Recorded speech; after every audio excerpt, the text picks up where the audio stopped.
Olá, pessoal. É um imenso prazer estar aqui com vocês participando desta aula, debatendo um assunto de tamanha importância para a cidadania, que é a contabilidade pública, não é?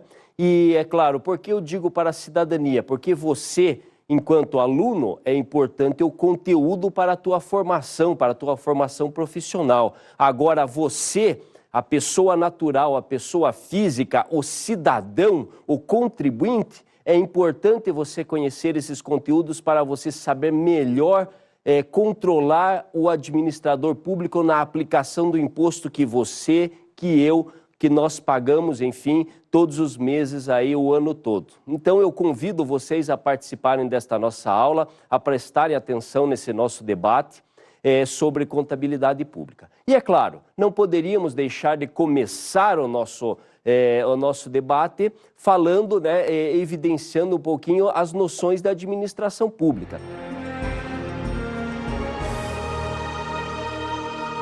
Isto é, o que é administração pública? Vamos debater aqui os conceitos de administração pública. O que é administração pública? A organização da administração pública e os serviços públicos, é claro, aqueles serviços que são colocados à disposição da população.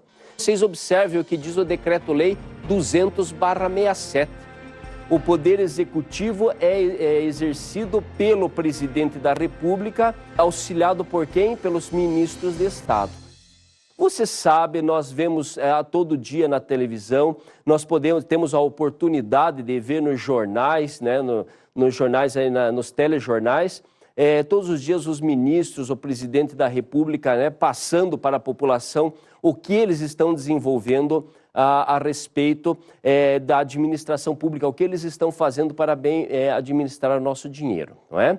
E como eu falei, para que você entenda quando o nosso presidente chegar na TV e falar algo, quando o ministro de Estado, quando o governador do teu estado ou o prefeito aí do teu município for até você e falar algo, eu quero que você entenda o que ele está falando, que você tenha a perfeita noção de o que ele está falando. Então, durante o decorrer das nossas aulas, nós vamos ver termos que são aplicados à administração pública. É claro que, no âmbito da administração pública, são utilizados em larga escala. Por isso, esta aula é um exercício, sim, de cidadania.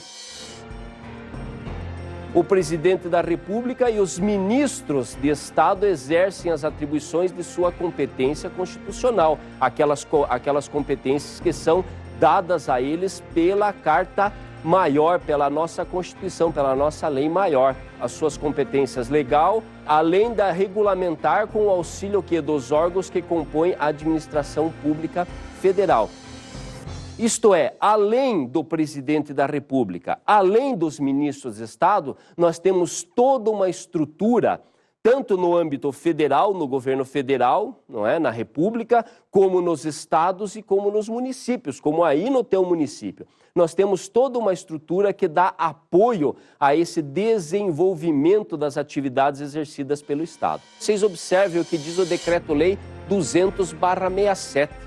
Que a administração federal compreende o quê? A administração direta, que se constitui do quê? Dos serviços integrados na estrutura administrativa da Presidência da República e dos seus ministérios. Além dessa estrutura, nós temos mais o quê? A administração indireta. O que é administração indireta, pessoal? É aquela que compreende as seguintes categorias de entidades, dotadas de personalidade jurídica própria. Quais são essas entidades? As autarquias, as empresas públicas, as sociedades de economia mista e as fundações.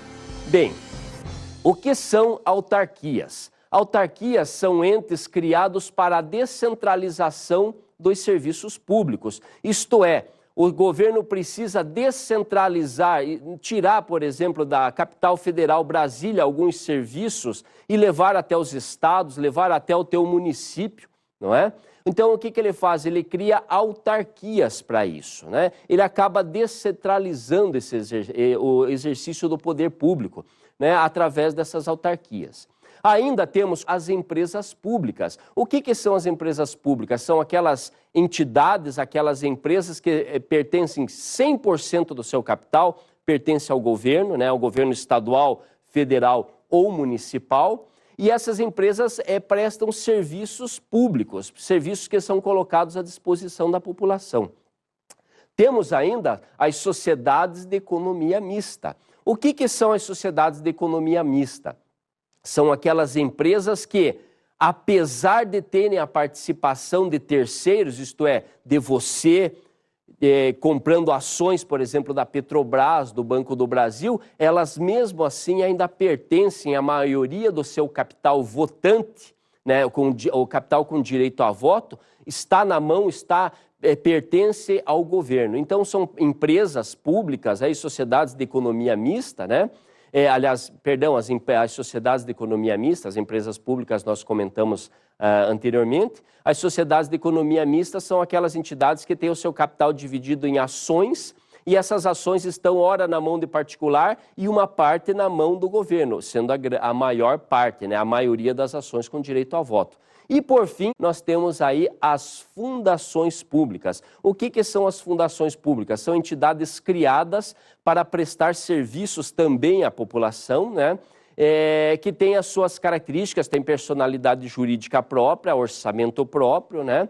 E que, no entanto, elas não têm uma renda, né? Elas dependem muito de repasses do governo, né, para a sua manutenção. Mas, no entanto, elas, mesmo assim, visam o quê? O atendimento das necessidades da população.